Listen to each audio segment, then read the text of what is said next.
Yeah! What's cracking, mother truckers? We're in blue today, because that's what we're freaking hunting. We're hunting blue. The color. Freaking hate that color, son of a dick. I'm just kidding, it's the color of my eyes. You guys know I'm pretty, right? I apologize for that.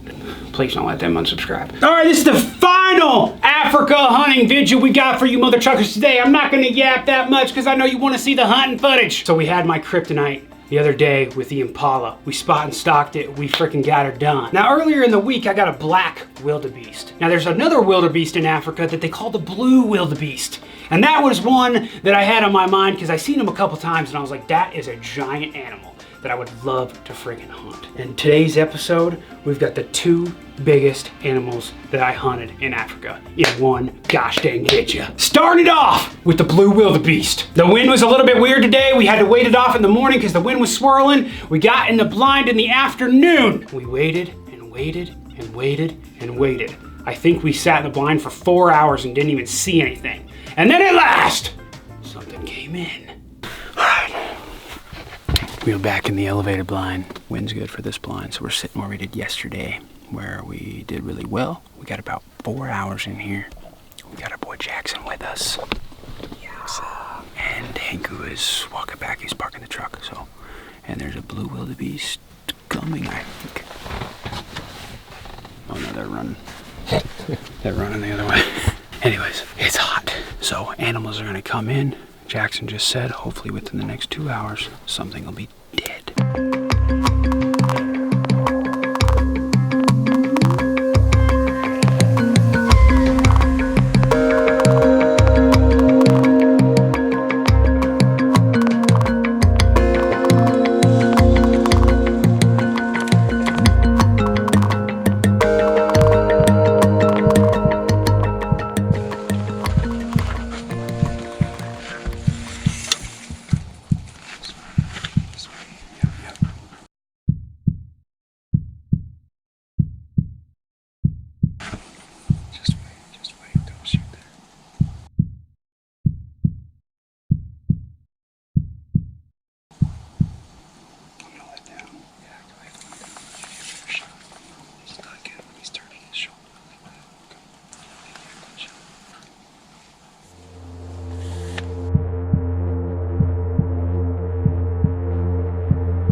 Man, 40 yards, 41. One of Africa's toughest animals. You just drilled at 40 yards.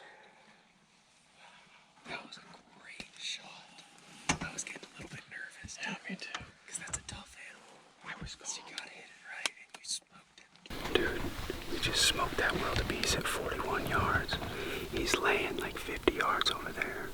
And right after that, shooter Elands are walking in right now, like big ones.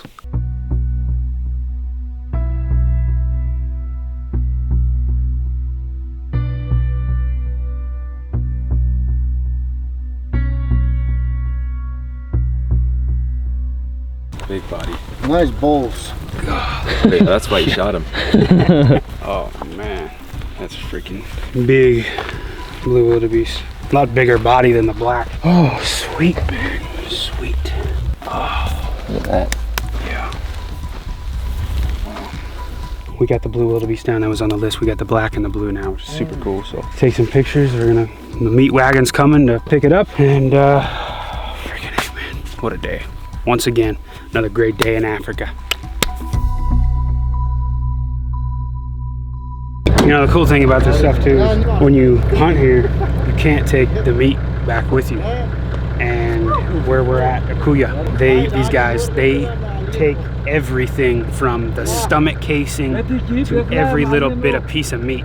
And they feed it to the villagers, they feed it to us at the place, and we eat every night.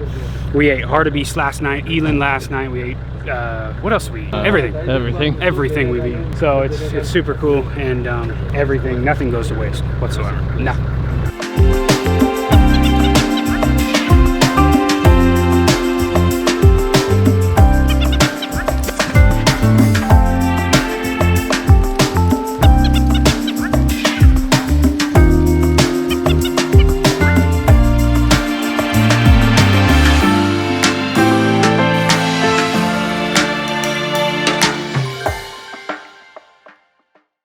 Now it's the next freaking morning, ladies and gentlemen. It is our last day hunting in Africa. The wind was bad for pretty much all the blinds except one, and that is the Impala blind that we sat in the day before, which I did not have that great of experience with because I missed 2 big Impalas and it was pissing me off, right? I was like, all right, well, you know, maybe we'll go sit in that blind. You know, mostly the only thing that we saw were Impalas and baboons. And I wasn't gonna shoot a baboon, and I probably wasn't gonna shoot another Impala. But we decided to sit in there and see what was gonna show up. It was an early morning, we didn't sleep like a lick, and we got in the blind anyways, and then we had a giant surprise come in a couple hours later. It's cold. Day 5, I think. And yesterday we had a not so pleasant morning with Impala. Probably the fastest and one of the hardest things I've hunted with my bow. It's they're pretty quick. We're running on like 2 hours of sleep. And it's pretty cold. Who thought it could get cold in Africa?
Big animal.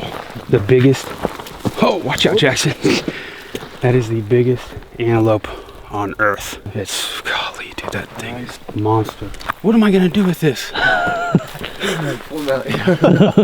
Dude, look at that. Golly. That's insane, man. Just, they go by the faces on these things. He's still moving, he's heavy. 40-yard shot again. I don't know what it is about 40-yard shots, but the shot was like a little farther back than I wanted to. I wanted it like right on the shoulder. He went in about halfway. We checked where he was standing forever, and they said that these things are tough. Like they'll go for miles. They just trot for miles. God, what a trip, dude. Good job, man. I've never gotten adrenaline like that for someone else. You were shaking harder than I was. I know, that's crazy.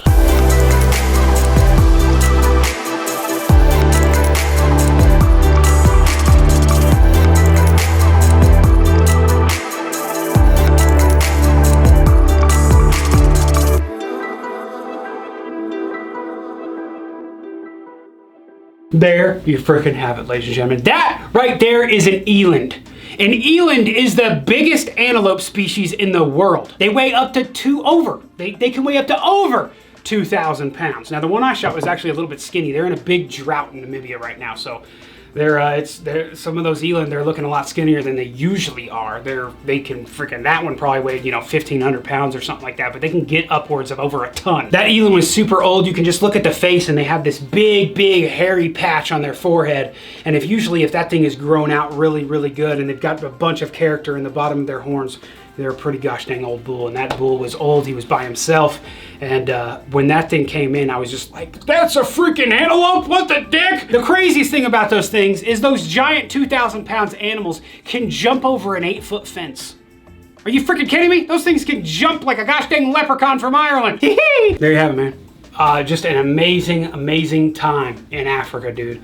We all together got 11 animals, and every single animal, every little bit, a piece of it was used. We ate them all. They were all amazing meats. The eland actually was probably my favorite. Would you say, Inlaw? Yeah, same. The eland is like, the steaks out of that thing are just amazing. Super tender and really, really good. An amazing experience in Africa. Guys, if you are a hunter, I'm telling you right now, a lot of people Africa, I don't really want to go to Africa and stuff like that, but there's so much plains game like we have here in North America that it's just one of the funnest hunts that you can be on. And you got to put the work in, but it really was one of the best hunting experiences of my life. And I cannot wait to go back. I know Inlaw's with me, right, buddy? Yeah, boy. Sure. Oh, dude, here, pull my finger really quick. Yeah, yes. Oh, God, I apologize for that. Oh, walking farts. Subscribe.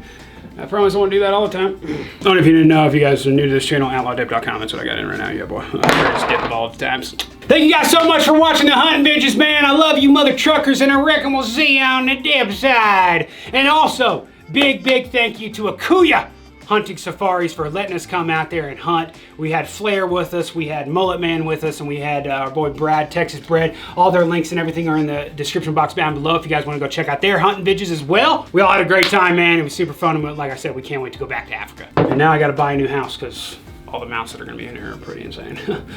Apologize for that. 25, 8, 366, no matter what you're doing, keep it freaking hell, Billy!